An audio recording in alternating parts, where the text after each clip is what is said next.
This is the Dollemore Daily, and I'm Jesse Dollemore.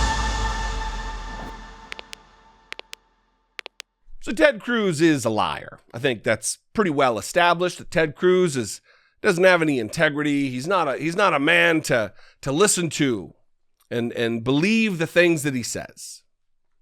He was on Fox News the other day talking to John Roberts, repeating this lie, this claim that Merrick Garland called parents who are a problem. I don't know about domestic terrorists. It could be said, I guess an argument could be made. If you are making threats, if you are physically violent to school officials with a political motive, that is what terrorism is. I don't know if I'd go that far, though.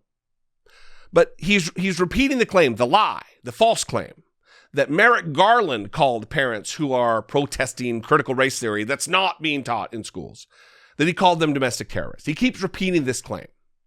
And in an interview with John Roberts, the Fox News shill, he got fact-checked in real time when John Roberts pushed back and said, nah, he didn't actually say that. It's like the National School Board Organization, the National School Boards Association that said that. And Ted Cruz went on to post a clip of the interview, but he cut it off right when he got done talking, right before John Roberts fact-checked him. Here's this moment from Fox News of Ted Cruz getting it shoved right up his butthole by a Fox News shill. Watch this. In Minneapolis, Virginia, New Jersey, and other states, did voters just send a message for Democrats to dump the woke policies? Let's bring in Texas Republican Senator Ted Cruz, who we welcome into the studio for the first time in about a year and a half. Great to see you here, Senator. John, it's great to be back. It's great to be in the studio. I miss this place. So when you look at what happened across the river in Virginia last night, what does that say about the policies the Democrats are pursuing versus what voters are looking for? Look, I think last night was a big damn deal. There are a lot of Democrats right now, I'll tell you, on Capitol Hill who are freaked out. It's almost the way Joe Biden puts it. Yeah, I mean, he used more colorful language than I did, but the principle's the same. You look at Virginia last night, and Glenn Youngkin ran a fantastic campaign, but it was a campaign that brought a lot of folks who had voted for Joe Biden back to the Republican side, and a lot of suburban moms. You look at the issues that were front and center. I think last night was a manifestation of just how extreme the Democrats have gotten, whether it is embracing socialism and trillions in debt, whether it is skyrocketing energy prices because of failed Green New Deal policies, whether it is the chaos at the southern border, or the issues that really resonate in Virginia. And they were issues like parents having influence and control over what their kids are taught. You know, the teaching of critical race theory, the Loudoun County School Board covering up the violent of a teenage girl, and then the arrogance of the Democrats saying parents have no control over that, and even worse, the Attorney General, Joe Biden's Attorney General, calling those parents domestic terrorists. I think that directly led to the result last night. Although in fairness, he said that they weren't domestic terrorists. It was the National School Boards Association. It's true that the National School Board's letter cited the dad in Loudoun County whose daughter was violently called him and the other parents who were speaking out at school boards domestic terrorists, asked Joe Biden to use the Patriot Act to go after them as domestic terrorists. And it really was stunning. The National School Board sent that letter in on a Wednesday. 5 days later, the Attorney General issued a directive to the FBI to target and go after parents. And it was political. It was brazen. You know, last week, Attorney General Garland was testifying before. Ted Cruz is shameless, lacking any dignity whatsoever. I mean, listen, any normal person with a healthy amount of shame and self-respect would have gone away after the whole Cancun thing.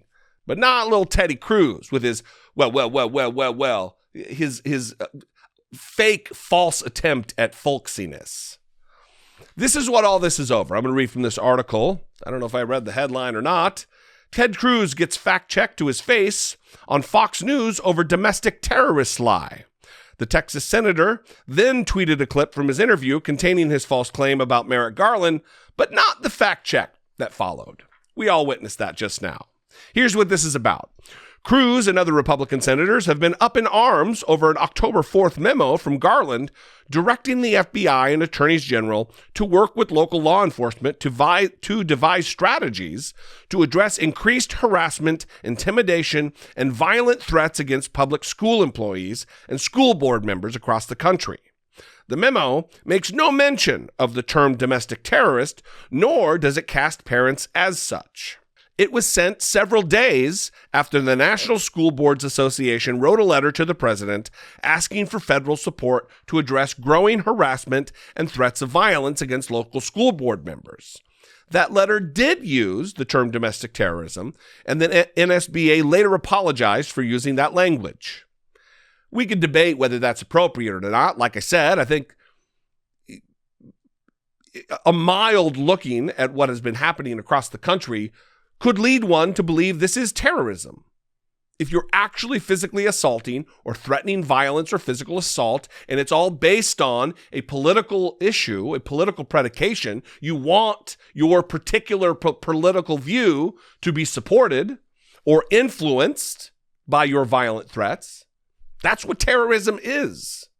There was a political motivation behind 9/11. I'm not saying they're to that level, but there are degrees. The plea for help came as school board meetings have become growing hotspots for politicized and often heated disputes over mask wearing, COVID-19 mitigation strategies, and how children are taught about racism in America.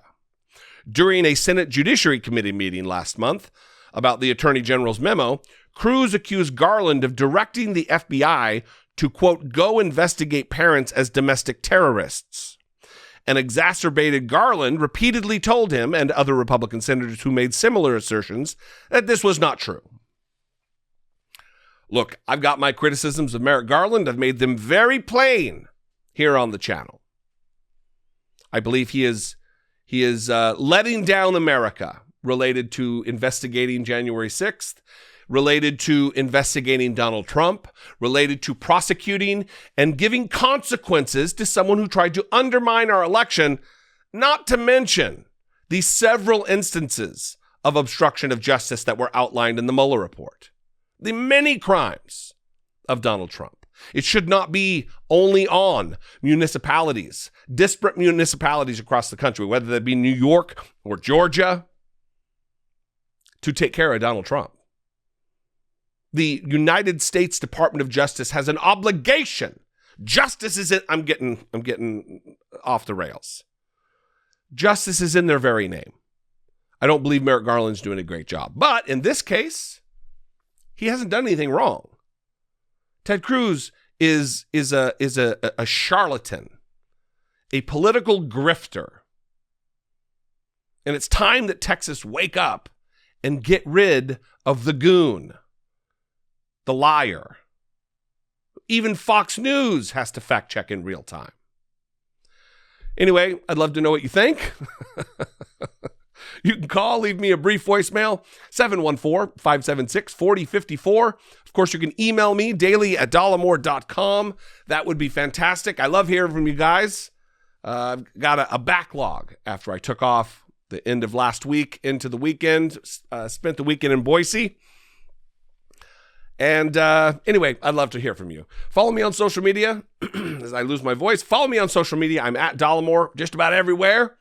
And if I bring you some value, I would appreciate it if you consider supporting my work here on YouTube or on my podcast. You can go to patreon.com/IDoubtItPodcast. Or if you're feeling spry, you can click the join button below this video, become a channel member for as little as $1.99 a month. All of that goes a long way. If I'm able to marshal the size of my audience, we're sitting at about 330,000 or so subscribers. If I could get 1 or 2% to give $2 a month, we could really grow this little thing into something substantial with your help. Anyway, I love you guys. I'll see you next time. Until I do, be genuine. Take care of one another.